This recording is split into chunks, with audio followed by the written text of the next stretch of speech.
Hello everybody, welcome to this short video where we're going to be discussing the high time frame systems.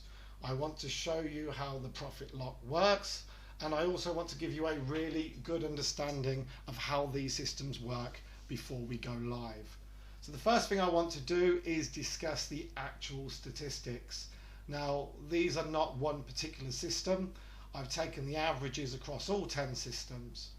So the average win is 22.87% and the average loss is 4.45%. Now please note that this is higher than the low time frame systems. So on average, when we have a losing trade, you will be losing 4.45% of your portfolio balance. Now this is negated somewhat because we've drastically reduced the amount of consecutive losses. So the average win to loss ratio is 5.14, and this is a very, very strong figure. So we should win 5.14 times to every loss. Now the average risk loss per trade is based on the actual stop loss, and that is 4.75%. The average loss across all exits, of course, at 4.45% is lower because that does take into consideration ones where we perhaps hit a profit lock or the trade has been closed not directly by the stop loss. Now we look at the average stop loss, that is 1.95%, and this is again another point that to take note of. This is more than double, actually around about double of the low time frame systems, and this gives us a much more flexibility and stops us getting stopped out on a lot of the stop hunts and a lot of the large wicks, and also the fake outs that we've seen quite a lot of recently. So that makes a big difference to the profit and loss figures, and certainly to the consecutive losses. The average trailing stop loss 7.65%. You need to note this. So the trailing stop loss doesn't come into effect as much on these systems. The majority of the trades are actually closed by a reverse signal. So we could be in a long, we could be say 30% up, and it starts dropping. We get down to perhaps 25% in profit, and the system decides that it's now going to go short. At that point, it would close the long and it would open the short position. So the trailing stop losses are not going to be used as frequently as what they have been previously. And all of these settings have been triple checked to make sure that they are optimal for the systems. Now, the average trades per month are 3.17. That means it's going to trade only once around every 10 days. Now, if you prefer to trade more frequently, then please don't take one of these systems. Really what should matter is profit, loss, drawdown, consecutive losses, the key statistics. But if you are the type of trader that prefers to have multiple trades, then again, this may not be for you. And we don't want anybody to take one of these systems that then comes and asks, why hasn't X system traded, or when? When we do not know. Why we do, it's the same answer, because if it hasn't traded, the conditions have not been met for it to open in a trade. So please take note, trades only once every 10 days. Now the average trade length is 82.39 hours. This is around about 3.5 days. So it trades once every 10 days, and on average it stays in for 3.5 days. But please remember, these are all averages. We may not trade for 8 or 11 weeks on one particular system. And some of the trades we may stay in for a week or 2 weeks. So remember, averages are just the averages. Now you can go and look at the individual trades taken for each system. And again, if you can't handle a system that doesn't trade for say 8 to 11 weeks, then don't choose that one. I mean, that particular system actually is very strong. When it didn't trade, it was stuck in a range between 3 to 4,000, and it didn't take a trade, and the very next month it made around about 250%, and then the next month had a very high strong profit figure, in fact the next 4 months. So please study the systems in detail and accept the one that you are choosing. So the average losing months are just 1.8. We do not have many losing months at all, which is great news. And as you can see, the average consecutive losses have been drastically reduced at just 2.3. So this will make a big difference to everybody, I'm sure. And the average consecutive losing months is 0. At no point in the back testing has any system had 2 back-to-back losing months. Now the average profit factor has increased up to 10.9 and the average Sharpe ratio is 0.94. Again, I'm not going to go into a huge explanation about the profit factors and Sharpe ratios. If you just do a Google search, you can see, but basically the higher the better. So look, we've now looked at the stats, we've explained that these are only averages. I guess the one thing that I need to say is this is based on backtesting. Backtesting is not an indication of future performance at all. We can offer no guarantees on performance because we do not have a crystal ball. So please do your due diligence, make sure you look at all of the information available to you, and of course make your own decisions that you are comfortable with. So now we're going to go and quickly have a look at how the trades actually act. Okay, so this is one of the high time frame systems. Now, as we've already said, it trades less frequently and it's designed to take very long swings. Now, they can exit the trade either by the stop loss, the profit lock stop loss, the take profit, or by a reverse signal coming into play. Now the reverse signal coming to play happens quite frequently, and that is where, for instance, we're in a long, a short is signalled, so the long is closed and we immediately go into a short. Now we all fully understand all of these exits, but I just want to explain more about the profit lock because it does work slightly differently. Previously the profit lock only got fired once and locked in a very small amount of profit. It was designed to protect trades from losses when we had a move in a positive direction that did not move enough to hit any of our exits.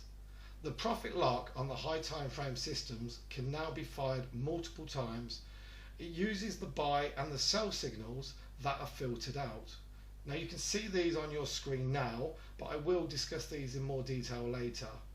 The trades that we don't take simply show a raw buy or sell. The trades that we do take show an additional long or short signal on the next candle. This means that as we move up, if we have a filtered signal in the opposite direction, we get a profit lock placed in profit. Of course, if we then get a filtered buy signal, we will remain in the trade, but we'll have another profit lock placed. Now on the trade data of each system on the PDFs, we have highlighted each trade closed by the profit locks. And as you can see, instead of being small profits, we are now able to trigger multiple profit locks that have gained up to 20% on the back testing. Now just to explain what makes it move, on the screen you can see some sells and some buys. Now that there signifies a sell because it's got the raw sell and then it's supported by a short on the following candle. Okay, these ones here, as you can see, are filtered out trades. Our filters have decided not to take them. Now these filtered trades actually act to tell us the possible direction, and we use these to set more profit locks. So we can see here that we went short, the short profit lock was triggered, and then of course we had some filtered out trades here that reset the profit lock. So then we got another profit lock here, and as you can see, that is locking in more profit than the original one. So we'll allow this to play out. Now how this works is each time a profit lock is fired, you will get a new one. So it could be that you end up with 4 or 5 different orders on your screen. So again, that's something to watch out for. This trade here has closed, and it's actually closed using the trailing stop loss. And this is a great time, because the one thing that you're going to have to understand is we're taking huge swings. You know, this trade here, you know, it looks probably around about $1,800 movement. Now, as you can see, it went down to 6517, and we finally closed out at around about 7,185. So, you know, yes, we're not catching the very bottom, but you know, this was still a huge profit trade. At the moment, this is something that people are just going to have to accept. When taking long swings, you are never ever going to catch the perfect exit. However, it is something that I'm going to be working on to see if we can improve in the future. The trailing stop losses are set at the very best position to give it the best long-term profits and drawdown figures. So that was a great example of what to expect. You know, we will take very long swings. We will have profit locks that can now move, unlocking more profits. But again, you know, please note that the vast majority of the trades are actually closed via a signal coming in the opposite direction. Okay, so what I want to show you now, and I've speeded this one up a bit, you know, this in particular is system 10, and this shows us a trade that we had here at the end of December, and then we go into January, 16th of January. There was a short trade which was a losing trade. Now this is the system that we discussed earlier, which, you know, went around about 11 weeks without a trade. So I want to show you this. You know, the filters that we use that give the best results are there for a reason. Now, whilst these look fairly big moves, it's actually quite range bound, and a lot of the low time frame systems really struggled during this period. Now, as you can see, you know, there are potential trades. That one there would have opened there. It would have been the losing trade. Now, it didn't trade for 11 weeks, but at the end, when it did break out, we entered here. And this particular trade here closed for around about 68% profit. It then goes on to have, you know, very strong months. So the reason why I'm showing you this is it takes a special kind of trader to be able to sit on a system that doesn't trade for 11 weeks. But again, another long there, 5,200 up to 7,200. You know, please, as I've said, do your due diligence, look into each of the systems carefully, and of course, if you do pick a system like system 10 that decides not to trade when it's really untradeable, then of course, you know, please don't ask why it's not trading or when will be the next trade. So look, that's pretty much about it. So we've covered the new profit lock, how it can actually move, and how we could have 2 or even 3, possibly more profit locks placed, and how those will be displayed on your screen. As I said, these will be additional orders which will be visible.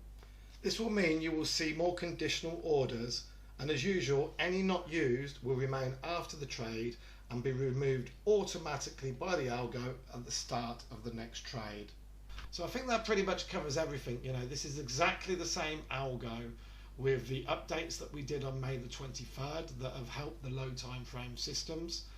So what I wanted to do now is just show you a quick look. As you know, we've been forward testing these for the last few weeks. This is what that you will see when you log in. So as you can see here, we entered into a short, and all of these, as you can see, are the additional profit locks, and you can see them moving down. This one is actually not on one of the systems that we're going to be using. It's on a system where we altered the figures so that we'd have more trades and a lot more filtered trades so that we could test this profit lock. The next section that I want to show you, you know, all of the entries of the profit locks. So now I'm just going to quickly show you the order book so that you can see that those match up as well. So we saw the profit locks shown in Bybit, on TradingView, and here we have the snapshot from Bybit. You can see we entered the trade here at 9547. We had our usual take profits and trailing stop losses and safety stop losses set here, and then we had the first profit lock kicked in at 9641. The next one kicked in at 9438. The next one kicked in at 9271, and then another one kicked in at 9278. Now, as you can see, this one is actually in less profit than the third profit lock, but because they all remain, now if it was to be closed by the profit lock, which this one wasn't, it would close at the one at 9271, the one with the most profit. So hopefully I think this covers absolutely everything that I wanted to go through today. As I said, have a good look through everything that we've supplied. Do look at the actual trade data, and if you've got any questions, we'll speak to you in the Telegram room. Goodbye.